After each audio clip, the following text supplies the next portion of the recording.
in the vast, inky blackness of space where stars twinkled like scattered diamonds on velvet, countless civilizations thrived. Many of them had journeyed far beyond the messy, unpredictable realm of emotions, embracing instead the cold, elegant precision of pure logic and cutting-edge technology. Among these, the Celestials stood as the undisputed masters. They weren't just advanced, they were the very definition of perfection and efficiency. Their cities floated among nebulae, glowing with soft, internal light, powered by captured starlight. Their ships glided through hyperspace with an almost unnatural silence, every movement calculated, every hum a precise frequency. For the Celestials, emotion was simply noise, a chaotic disturbance in the grand symphony of universal order. Every aspect of celestial life was streamlined, optimized, and controlled. Their communication systems, for instance, were legendary. They didn't just send data, they wove intricate patterns of pure light and resonant energy, so sophisticated they were thought to be impervious to any interference. Valerius, the Celestial Dominion's chief diplomat, often explained this with a series of melodious chimes that carried an unmistakable undertone of condescension. "Our transmissions exist on a plane where static is merely a theoretical concept," he'd hum, his towering form of swirling, crystalline light shifting subtly. "Lesser species signals, by contrast, are like children shouting in a library." Valerius embodied the celestial ideal. He was flawless logic personified, with unparalleled technological prowess, and an unshakable belief in his species' absolute supremacy. He looked down on other races, especially humanity, whom he categorized as anomalous datasets. Their rapid expansion, their loud inventions, and their odd, unpredictable bursts of both destructive fury and creative genius were to him just quaint inefficiencies. However, not all Celestials shared Valerius's complete disdain. Dr. XYLOS7, a celestial theoretical xenoscientist often seen hovering quietly near Valerius, harbored a peculiar interest in humanity. While he agreed with the logical assessments of human primitiveness, he found their illogical behaviors fascinating. To XYLOS7, humans weren't just inefficient, they were unpredictably efficient in ways that defied celestial algorithms. He studied them like a complex, unsolved puzzle, rather than just a simple flaw. He would silently observe human gestures, their facial expressions, their strange tendency to use humor, trying to logically categorize these unquantifiable inputs. It was aboard Valerius's magnificent flagship, the Etherian, that a human diplomatic team found themselves. The Etherian wasn't just a ship, it was a mobile, self-sustaining city in space, a marvel of bioluminescent alloys and gravitic propulsion. Its bridge was a silent expanse of glowing holographic interfaces, where data flowed like liquid light. The air itself felt calibrated, perfectly temperature-controlled, utterly devoid of natural dust or imperfections. The human team was there for crucial negotiations regarding mining rights in the disputed Cygnus 7 Nebula. Humanity desperately needed the rare minerals there to fuel its rapidly expanding colonies. The Celestials, on the other hand, saw it as a strategic resource that should be managed by superior intellect, not by emotionally driven acquisition. The human team itself was a careful selection of Earth's finest. There was Captain Ria Rostova, the lead diplomat. Her calm demeanor hid a will of steel, and she had a knack for disarming even the most arrogant alien with an unexpected turn of phrase. She wore her diplomatic uniform with quiet authority, her expression usually one of patient resolve. With her was Dr. Kalen Price, a strategic analyst. His mind was a steel trap for complex data and galactic politics, and he possessed a wonderfully dry, witty sense of humor that often went right over celestial heads, much to his private amusement. And finally, there was Zoe Vance, their chief engineer and communications specialist. Zoe was a whirlwind of practical energy, usually found tinkering with anything that hummed or blinked. She had a mischievous glint in her eye, often smudged with grease, and an uncanny ability to fix almost anything with seemingly nothing. She wore a worn jumpsuit that looked well used, a stark contrast to the Celestials' pristine forms. Her personal comms device, a rugged, slightly scuffed tablet with an antenna that looked almost comically oversized next to the sleek celestial tech, earned a condescending chirp from Ambassador Valerius during their initial security scan. "Such a robust device," Valerius chimed, his light form briefly flickering in what passed for amusement. "Its signal generation is quite noisy. Our Etherian systems will filter it as ambient interference. Most inefficient." He held the tablet briefly, as if it might contaminate his shimmering form, before handing it back. Zoe just offered a small, knowing smile, patting her noisy little box. She knew its quirks, and she knew its stubborn reliability. Kalen nudged her gently, a barely perceptible grin on his face. "He just called your baby ugly, Zoe." "Oh, I know," Zoe whispered back, "but my ugly baby can probably still get a signal out in a black hole, unlike his supermodel spaceship." Dr. XYLOS7, observing from a short distance, noticed the subtle exchange, the shared glance, the quiet humor. He processed it. Human social bonding ritual detected. Subcategory: mutual disdain for external entity. Observation: this response is illogical, as external entity poses no immediate threat. Query: what is the functional purpose of humor in non-combat situations? His databanks offered no satisfactory answer. The initial diplomatic sessions were, predictably, a test of patience. Valerius would lecture for hours on celestial efficiency, displaying holographic models of resource allocation that completely ignored human needs or feelings. His voice would drone on, a continuous, melodic hum that felt less like a conversation and more like a high-level system diagnostic report. "Your species exhibits inefficient resource acquisition patterns," Valerius chimed one cycle, projecting a chaotic web of pulsing lines representing human supply chains. "Our models predict exponential resource depletion within 3 cycles if current trends continue. Our solution is, logically, to assume control, thereby optimizing the system." Rhea Rostova, ever the diplomat, would counter with calm arguments about mutual benefit, about cooperation, about the human spirit's drive to self-determine. Valerius would simply filter these words out, his light form pulsing dismissively as, quote, "unquantifiable emotional noise, lacking in empirical data." The human team felt like they were talking to a wall of pure, crystalline arrogance. They knew they were being underestimated, their very humanity viewed as a fundamental weakness. A flaw in their species' design. They spent their limited downtime in their assigned quarters, a lavish but sterile suite, feeling the oppressive weight of the Etherians' cold perfection. The air was too clean, the silence too absolute. Zoe often found herself instinctively fiddling with wires in her comms device, trying to find a clear channel back to their fleet, just to send a status update. But the Etherians' internal shielding, designed to prevent any data leaks, made it almost impossible. "It's like trying to shout through a black hole," she'd grumbled to Rhea one evening, pulling a loose wire from her device with a tiny pair of pliers. "These Celestials really don't want anyone listening in or out." Rhea would nod, sharing her frustration. Kalen would often be running simulations on his own tablet, showing the increasingly grim odds of their diplomatic success, occasionally sighing dramatically. Life on the Etherian was a constant, subtle reminder of their perceived inferiority. Even their waste disposal units were efficient to a fault. They had small, sleek dispensers for nutrient paste, the Celestials' bland, perfectly balanced sustenance, and separate, self-compressing receptacles for the empty, perfectly cylindrical containers. Zoe privately called these celestial coffee cans, a silent protest against their utter lack of flavor and fun.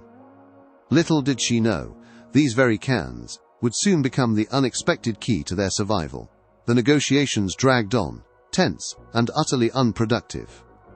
The human team spent their limited downtime in their assigned quarters, a lavish but sterile suite, feeling the oppressive weight of the Etherians' cold perfection.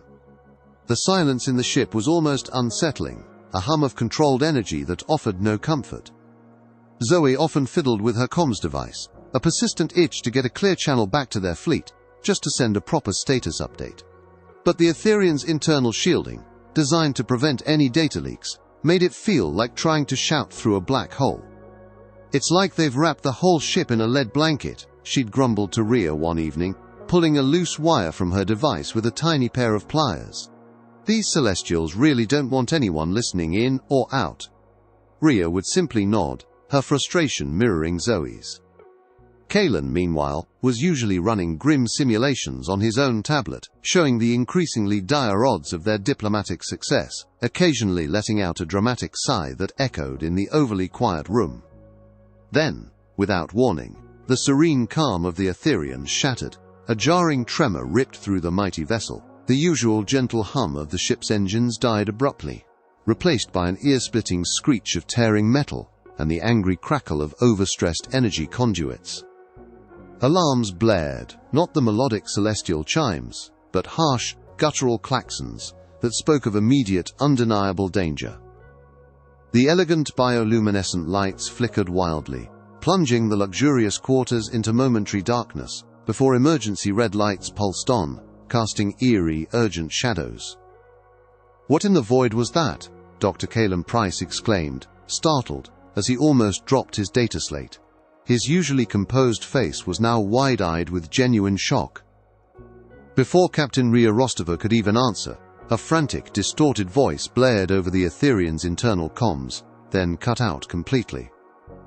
It was Ambassador Valerius, but his usual calm, melodic tones were replaced by a series of broken, high-pitched chimes that sounded alarmingly like pure panic. "Warning! Aft sections compromised. Energy signatures unknown. Comatali." The transmission abruptly ended, swallowed by a massive wave of deafening static that rattled the very air. The ship lurched again, violently this time, sending the human team sprawling against the pristine, cold floor. Outside their viewport, streaks of angry, crimson energy lanced across the blackness, impacting the Etherian's shimmering hull with explosive force. This wasn't a malfunction, it was an attack, a full-blown assault. The hum of the Etherian's shields, normally imperceptible, now groaned under the strain, a deep, resonant sound, like a dying beast. Rhea scrambled to her feet, her diplomatic calm shattered, replaced by a steely resolve. "Status report. Zoe, Kalen, check the comms. Who's attacking?" Zoe immediately grabbed her scuffed tablet, her fingers flying across the interface, trying desperately to establish contact. Her brow furrowed, a smudge of grease from earlier, tinkering now more prominent.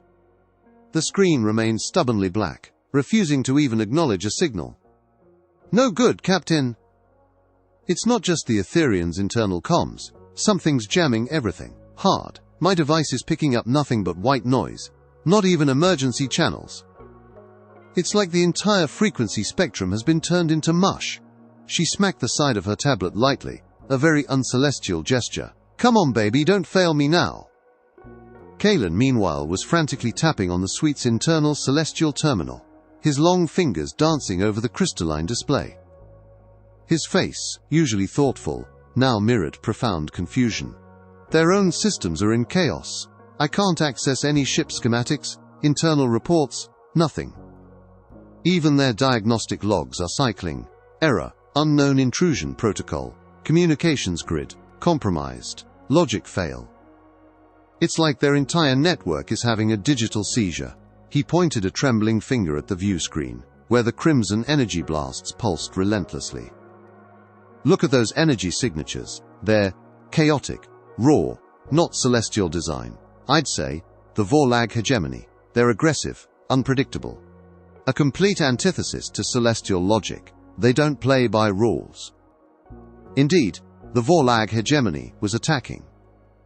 They were a brutish, reptilian species, known for their sheer destructive power and utter disdain for subtle tactics.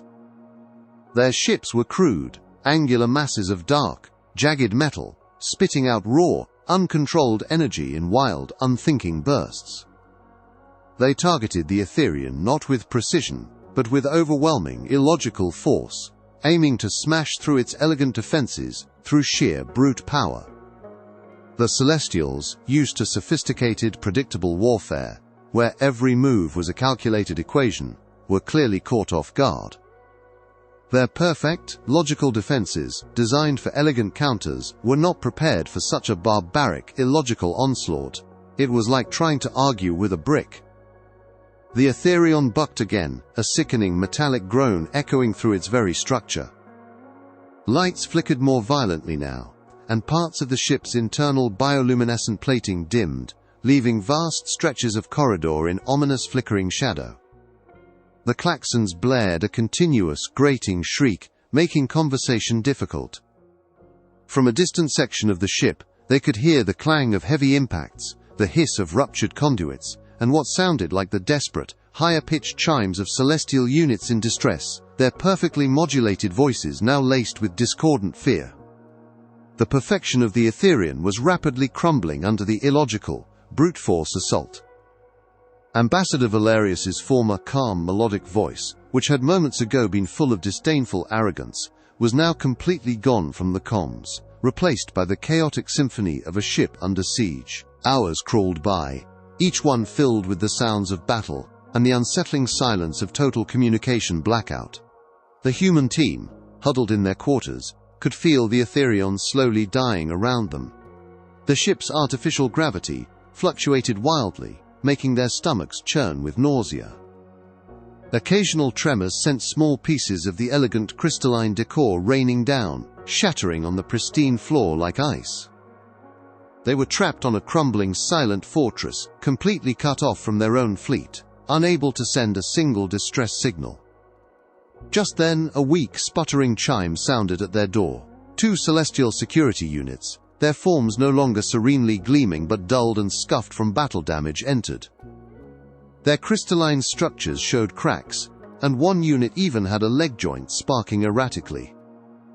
Behind them, Ambassador Valerius floated in, his light form noticeably dimmer, flickering with what Kalen might have identified as a primitive form of exhaustion or anxiety. His usual melodic voice was now a series of broken, choppy chimes, almost like a stutter. "Human diplomatic unit," Valerius articulated, his light form trying desperately to maintain its dignified posture, but failing, wobbling slightly in the fluctuating gravity. "The situation is suboptimal. Our communication matrix is experiencing complete interference. The Vorlag hegemony utilizes illogical frequency modulations. Our advanced filtering algorithms cannot categorize. Our long-range relays are non-responsive." His voice, usually so smooth, sounded like a broken record, repeating facts as if trying to convince himself. Captain Ria Rostova, despite the dire circumstances, maintained a calm exterior. "Ambassador, we understand. Our own communication systems are similarly affected. Is there any way to contact our respective fleets? We are both cut off." Valerius's light form almost seemed to swell with disdain, even amidst the crisis, though the effect was far less imposing now. "Your primitive devices? Captain Rostova, they are hardly capable of piercing the ambient noise of a space pigeon, let alone this level of quantum jamming. Their signals are childish. Ours are designed for galactic-scale coherence, and even ours fail." He projected a ghostly holographic display of the jamming signature. It was a chaotic, beautiful, yet utterly impenetrable wall of energy, constantly shifting and mutating. "There is no logical pathway through this interference. Our advanced technology confirms it. Your noisy little boxes would simply contribute to the static." He dismissed Zoe's rugged comms device with a weak wave of a crystalline limb, still holding on to his technological superiority, even as it crumbled around him.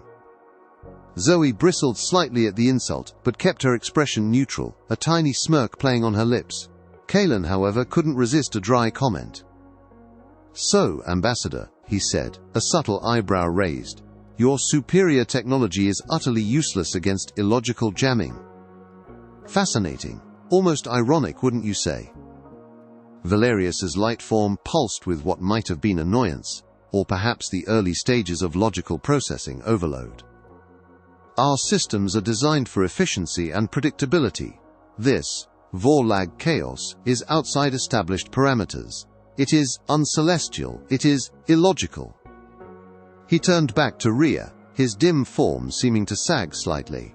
"Your presence here is now a logistical burden. We advise resignation to current probabilities." He meant, "You're all going to die, and our calculations show it's unavoidable." The Celestial Guards, their movements stiff and slightly erratic, then stiffly exited, leaving the humans alone in their dimly lit, shuddering quarters. The human team looked at each other, the silence that followed Valerius's departure, broken only by the ship's groans. Despair was a cold, alien presence in the room, threatening to crush their spirits. Their own emergency beacons were useless. Their comms, designed for stability, not improvisation, were stubbornly silent. They were trapped, adrift in a sea of advanced alien technology that was failing them.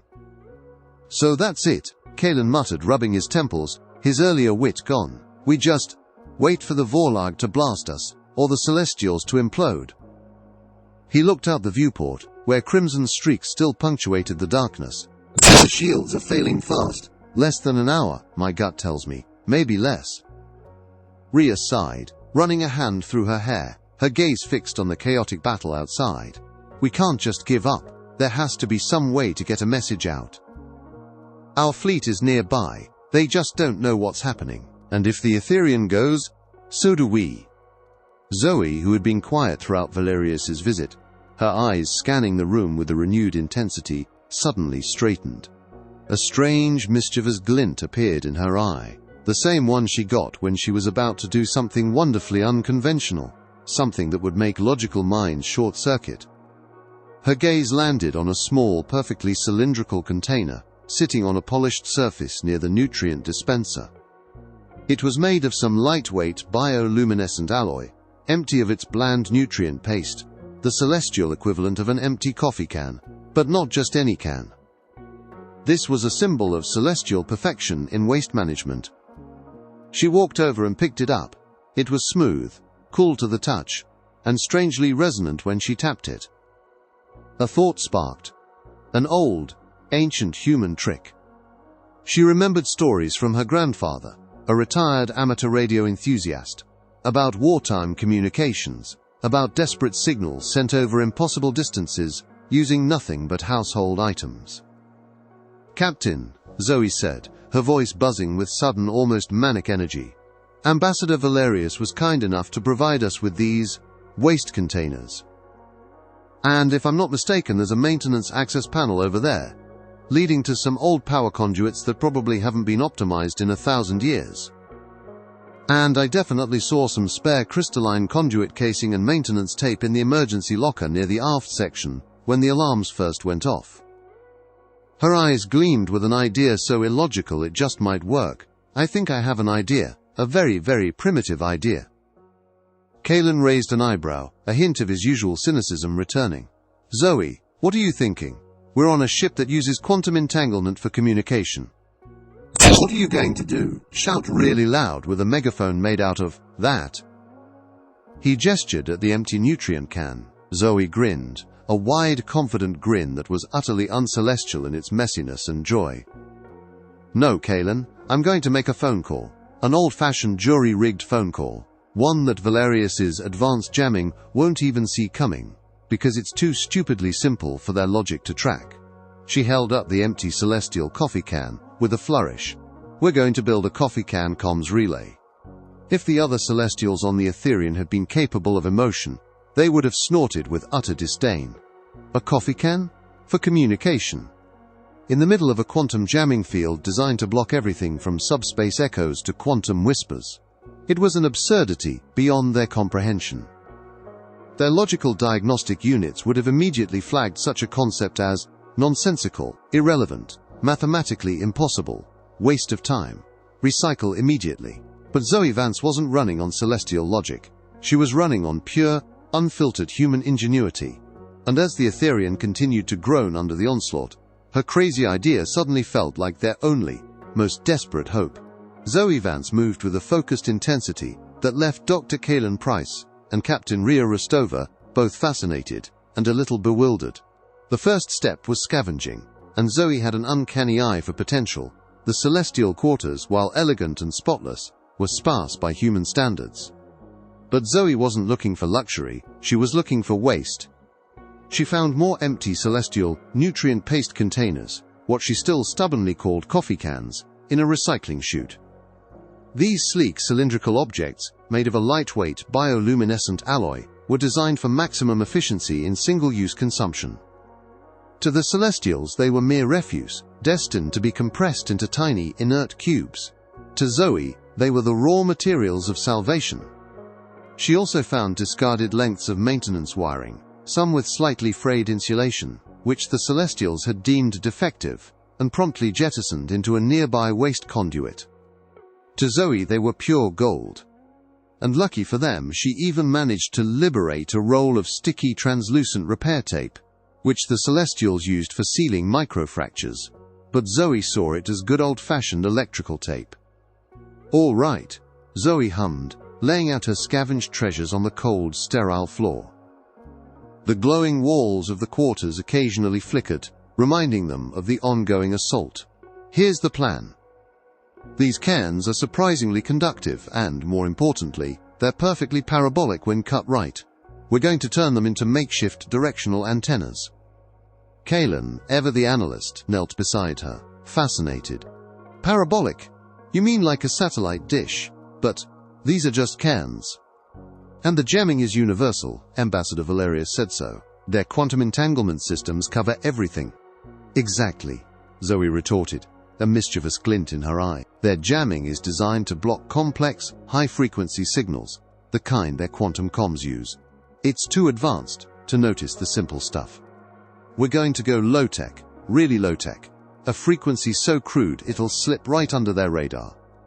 Like whispering directly into someone's ear in a crowded, noisy concert hall where everyone else is shouting into megaphones." Rhea, always practical, asked, "How low-tech are we talking, Zoe? Are we going to be sending smoke signals in space?" Zoe grinned. "Think walkie-talkies from the early 20th century, Captain," she replied, already beginning to cut one of the cans. She used a discarded celestial energy conduit cutter she'd borrowed from a dimly lit maintenance bay. The Celestial Guards had been too flustered by the ongoing attack to notice. The pristine alloy, designed for elegant circuitry, groaned and sparked under her rough, improvisational handling. She carefully sliced the metallic cans, shaping them into crude, bowl-like reflectors. Sparks flew, small arcs of bright light in the dimming quarters. She used the repair tape to hold the jagged edges together, reinforcing the structure. It looked absolutely ridiculous to a celestial observer, a chaotic jumble of repurposed trash. As if on cue, a celestial maintenance drone, its optical sensors flickering with what could only be described as frantic confusion, floated past the human quarters. This was Dr. XYLOS-7's personal diagnostic drone, often sent to gather unusual data. It paused, observing Zoe working with the cans and wires. Its internal diagnostic system attempted to analyze the activity, its faint hum rising slightly in confusion. QUERY, primitive female activity detected. Analysis, non-standard material manipulation. Purpose undefined. Probability of functional outcome, 0. Inputting data as Anomaly 77B, human nonsensical repurposing. The drone even made a series of rapid, high-pitched clicks, their equivalent of an exasperated sigh, before slowly drifting away, presumably to report the illogical waste of time to Dr. XYLOS-7, who would likely log it as another curious, unquantifiable human behavior. If it had been capable, it might have thought, humans, so messy, so inefficient, even in crisis they play with garbage. Zoe continued entirely undeterred. She stripped the insulation from the old wires. For the finer strands, she used her teeth. A truly primitive act that would have given Ambassador Valerius a full system error, perhaps even a logical core meltdown. She carefully twisted the fine strands of wire, creating a rudimentary antenna coil. For a power source, she scavenged some emergency light battery cells from a corridor access panel, small, unstable, but just enough to give a tiny kick to her nascent system. "Okay," Zoe finally announced, wiping a smudge of metal dust from her cheek. Her jumpsuit was already streaked with grease and grim. "Here's our first relay. It's got a focused directional antenna made from these cans, a crude modulator from salvaged comms circuit boards. Thankfully, some of the lower frequency components weren't fried, and a jury-rigged power supply. We'll need a few of these, strategically placed, to bridge the interference. A few, Kalen repeated, looking at the Frankenstein's monster of a device in Zoe's hands. It looked less like a communication system, and more like a prop from a very old, very low-budget sci-fi movie. How many coffee cans do you think this ship has, Zoe? We're running out of time, he gestured towards the viewport, where the Etherians' shields were visibly flickering under the sustained Vorlag assault. A red warning light pulsed ominously on their internal celestial console. Primary shield integrity, 18%, critical. Enough, I hope, Zoe said with a determined grin. We need to create a chain. One relay sends a focused weak signal to the next, amplifying it slightly, until we get past this jamming field and connect with our fleet. It's like playing a galactic game of telephone, but with tin cans, across a very, very noisy room. The human team worked tirelessly. Rhea, despite her lack of engineering skills, became Zoe's invaluable assistant, holding the makeshift relays steady as Zoe taped them, ensuring they were pointing in the right direction based on Zoe's quick, intuitive calculations of ship orientation and external interference patterns. Kalen, with his analytical mind, helped Zoe troubleshoot the electrical connections, identifying weak points and suggesting alternate power sources from other malfunctioning celestial systems. The irony wasn't lost on them, using celestial failures to power their human ingenuity. The Etherian continued to suffer hits. The hum of the ship was now a constant, agonized groan. They could hear the distant sounds of celestial forces engaging the Vorlag, sharp clangs and explosions echoing from far-off sections of the ship. The sheer chaos of the battle made it clear the Celestials were struggling. Ambassador Valerius's voice occasionally cut through the emergency channels, more frantic now, issuing orders that seemed increasingly desperate, utterly unlike his former calm demeanor. Containment breach in Sector Gamma. Reroute power to shields. No, primary comms still offline. All units maintain logical defensive formations. Do not engage in reckless maneuvers. His calls to maintain logical formations were barely audible over the increasing pandemonium. The lights in their quarters dimmed further, leaving them almost entirely reliant on the emergency red glow. As Zoe assembled the third relay, connecting it to a repurposed celestial power conduit that sparked menacingly, Dr. XYLOS-7's diagnostic drone, its cracked optical sensor tilting quizzically, drifted slowly into their quarters again. It lingered, its faint hum rising in query, as if trying to logically categorize the utterly illogical sight before it. Its internal system whined with an error message. Analyzing. Human. Activity. Data. Highly abnormal. Object. Recycled nutriment container. Purpose unknown. Logic. Absent. Reclassifying as potential, WEAPONIZED trash. Recalculating threat parameters. It lingered for a moment, then backed out even faster than before, its little propellers whirring with renewed confusion. All right, Zoe finally announced, sweat beading on her forehead, her hair sticking to her temples. This is our last one. 3 relays, strategically placed along the ship's spine, leading to the least jammed section of the hull. We've set them to transmit on a micro-frequency so low and simple these fancy jamming fields will hopefully just ignore it as background radiation, a very, very quiet whisper. Rhea looked at the precarious patchwork of cans, wires and tape. It looked fragile, utterly reliant on hope and desperation. You really think this will work, Zoe? Against quantum jamming? We have less than 10 minutes before those shields are gone, according to Kalen's calculations. Zoe gave a determined nod, her eyes reflecting the dim red emergency lights. It has to. Their jamming is too smart for its own good.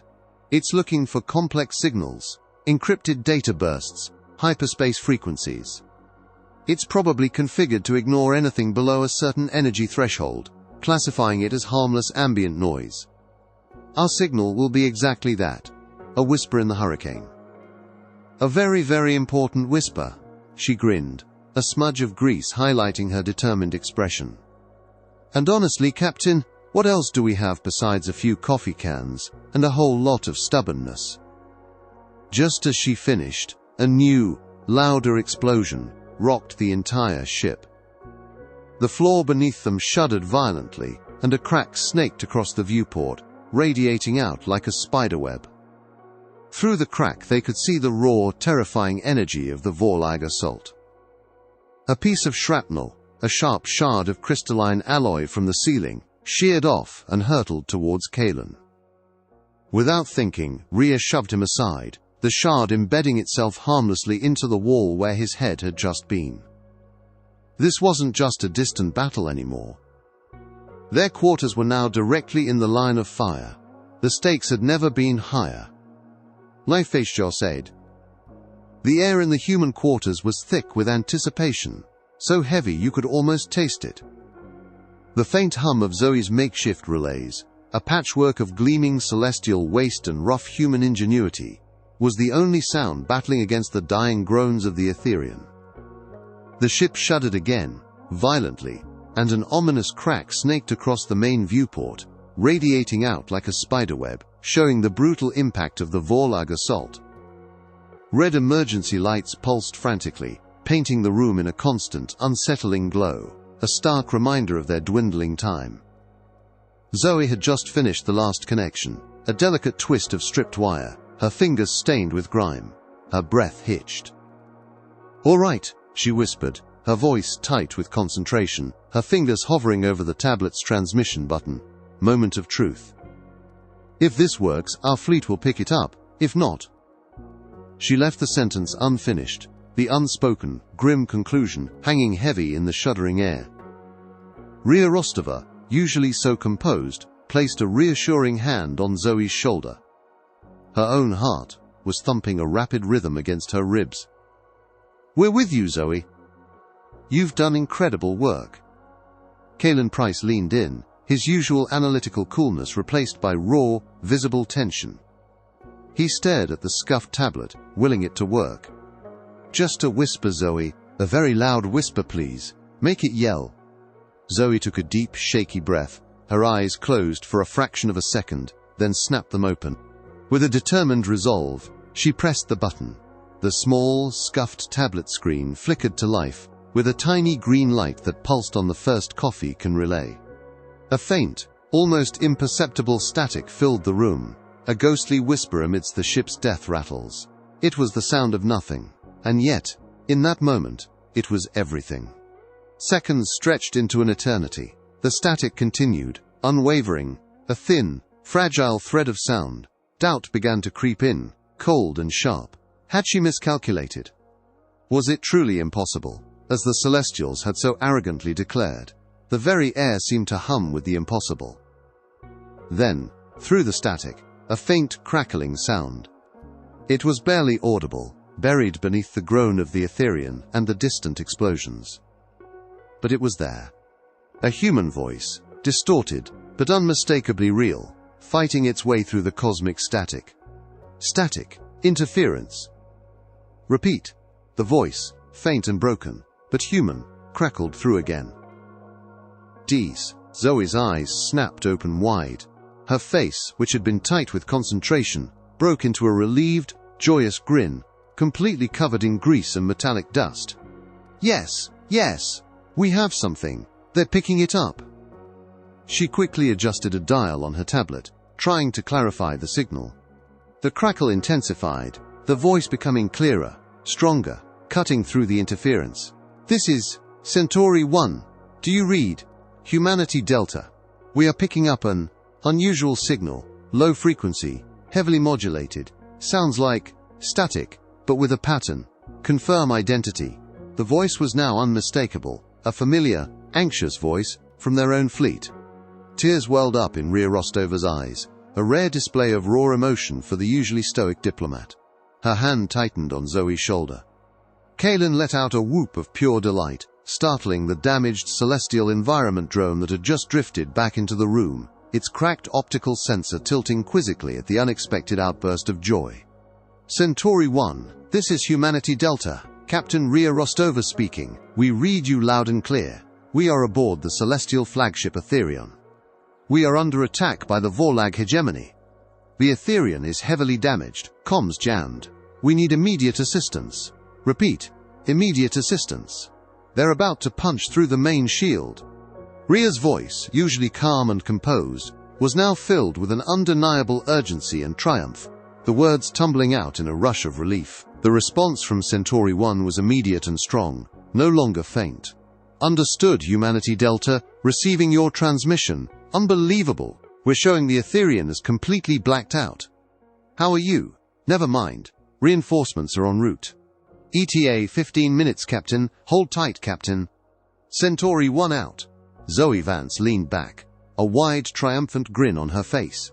Coffee cans, ladies and gentlemen, she declared, almost giddy with success.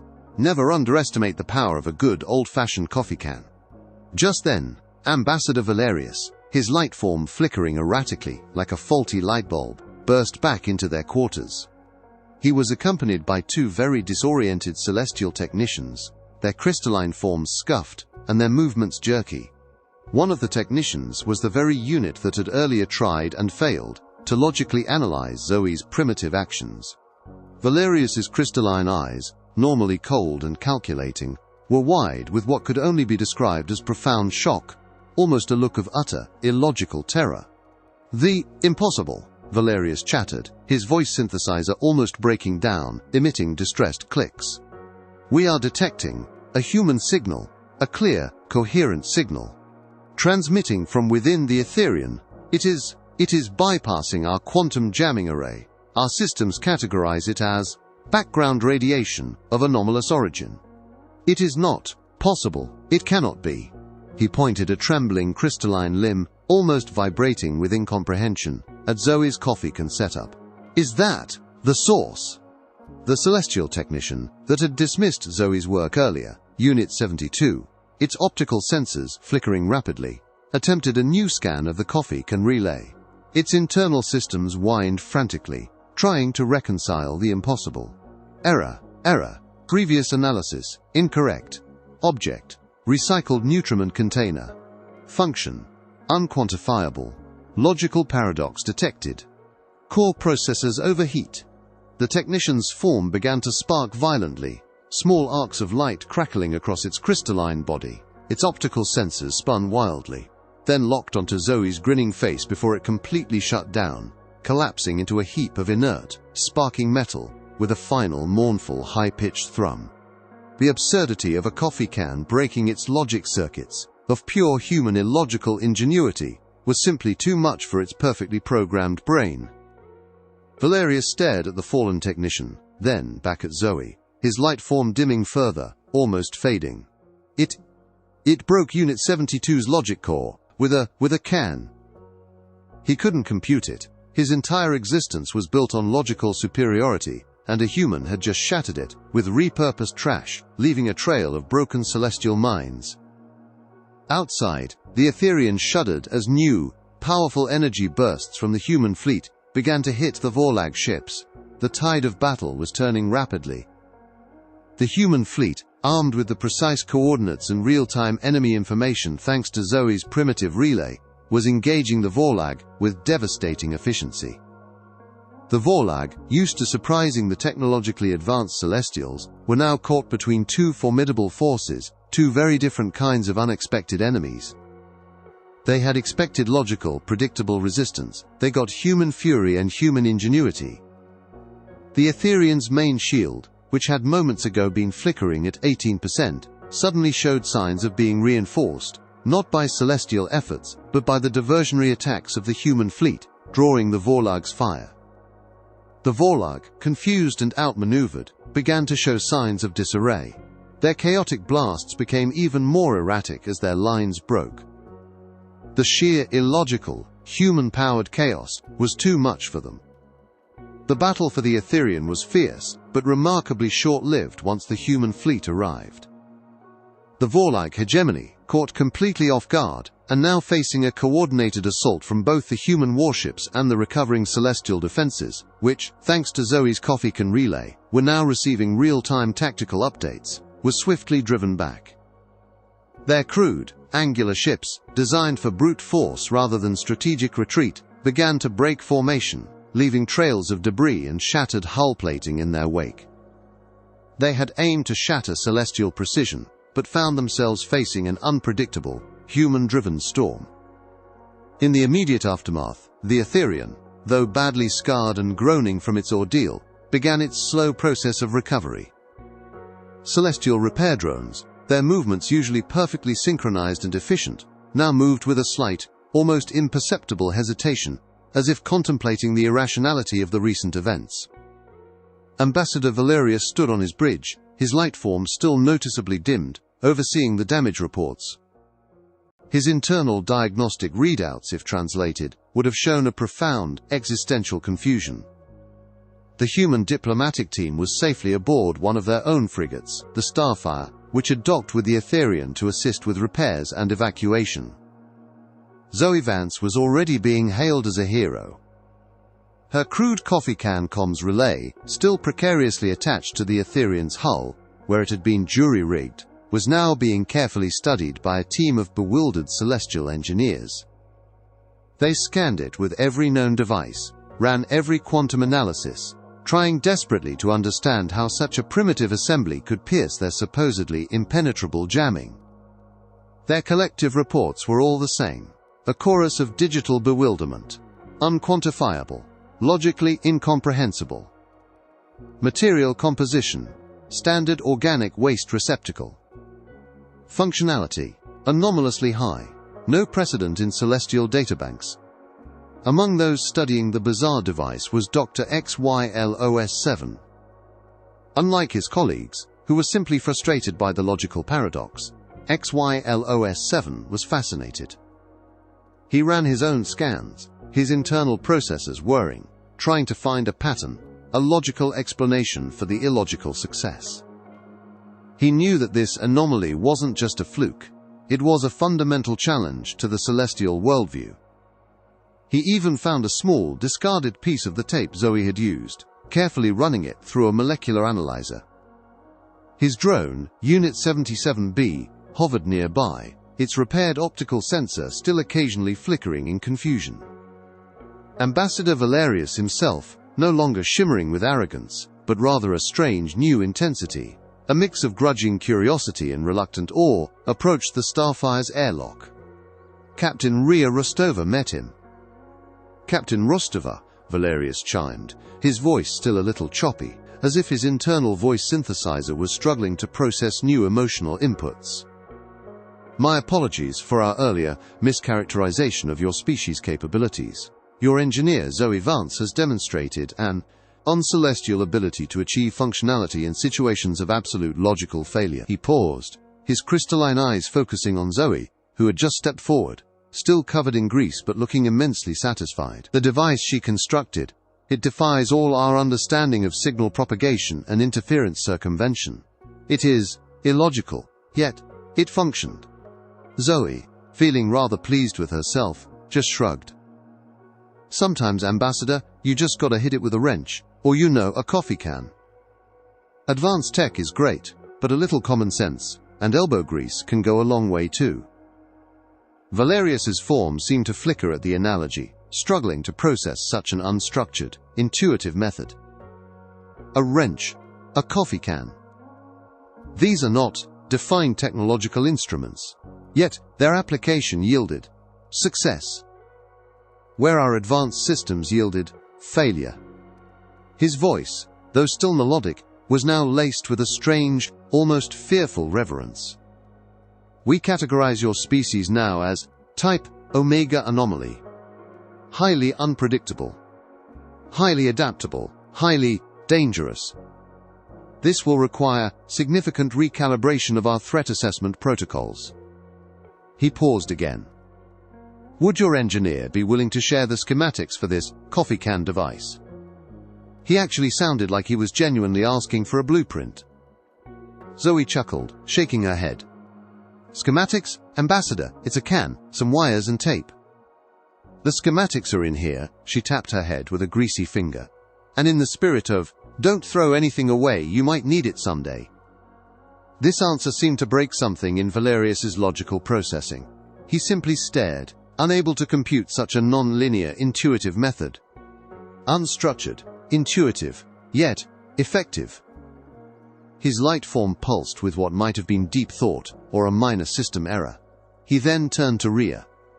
"Captain, your species' primitive ingenuity has saved the Etherian. And perhaps my entire career. We underestimated you. Profoundly." He offered what Celestials considered a bow, a slight dip and shimmer of his form, a gesture of respect previously reserved only for other highly advanced races. "Our future diplomatic relations will require a complete re-evaluation of all human parameters.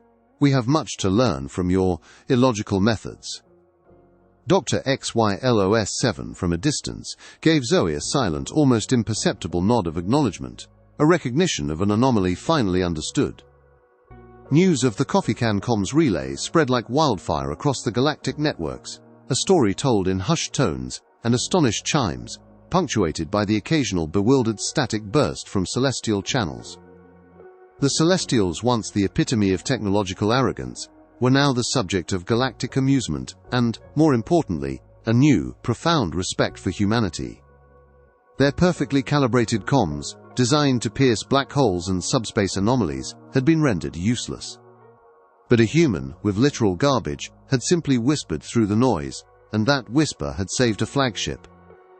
Other alien races, especially those who had also felt the condescending gaze of the Celestials, found the story utterly delightful. The reptilian Vorlag, though defeated, held a grudging respect for the sheer audacity of it. Their crude direct minds understood raw power, and they now understood that human power came not just from weapons, but from an unbreakable spirit and an unbelievable ability to make do with nothing. Their new tactical manuals now had a revised entry on humanity: highly unpredictable, highly adaptable, avoid direct engagement if possible. Expect illogical but effective countermeasures. Do not underestimate waste materials. The Cathar, the proud warrior race from the previous encounter, immediately updated their tactical manuals. Their new entry on humans no longer just warned of primitive rage, but now included unpredictable ingenuity. Their strategy guides now advised, when engaging humans, assume all waste materials are potential weaponry or communication devices. Observe all seemingly illogical behaviors for underlying adaptive purpose. They even began to incorporate small, oddly shaped, salvaged components into their own, usually rigid, battle gear, hoping to tap into some of that unquantifiable human resourcefulness. Some Cathar warriors were even seen strapping old, empty fuel cells to their armor, believing it would grant them human luck. The Luminarians, the empathic race who had once been overwhelmed by human emotions, now found themselves fascinated by human creativity. They sent new diplomatic envoys to human worlds, not just to understand emotions but to study the creative spark, the intuitive leap that seemed to drive human invention. They struggled to quantify it, to assign it a vibrational frequency, but they began to appreciate its chaotic, vibrant beauty. New galactic laws were hastily drafted and ratified. The Universal Communication Spectrum Act was amended to include a new clause, known unofficially as the Vance Clause, which mandated that all advanced jamming protocols must include countermeasures for low-frequency, improvised parabolic arrays constructed from repurposed domestic containers. It was a ridiculous-sounding law, often met with chuckles across galactic councils, but it was real, a testament to Zoe Vance's unbelievable innovation. Galactic navigation charts were updated with new, green-coded zones around human planets, not just for caution, but for potential source of unconventional innovation. Star charts even had a small new symbol next to Earth, a stylized depiction of a coffee can. Humanity's image in the cosmos had irrevocably changed. They were no longer just the primitive or the raging ones. They were now the adaptable, a species that found solutions where no logical path existed, a people who could conjure miracles from the mundane. They were still not the most technologically advanced, but they had demonstrated a truth more profound than any complex algorithm. That true power isn't always in what you build, but in what you can make from what you have. A simple coffee can, discarded by a race that valued only perfect solutions, had become the ultimate symbol of human brilliance, a beacon of hope and a warning to all who underestimated the boundless, sometimes messy, and always resourceful ingenuity of humankind. The void had been bridged, not by quantum comms, but by a glimmer of human spirit taped and wired into a discarded tin can. And somewhere, an old amateur radio enthusiast's ghost probably smiled.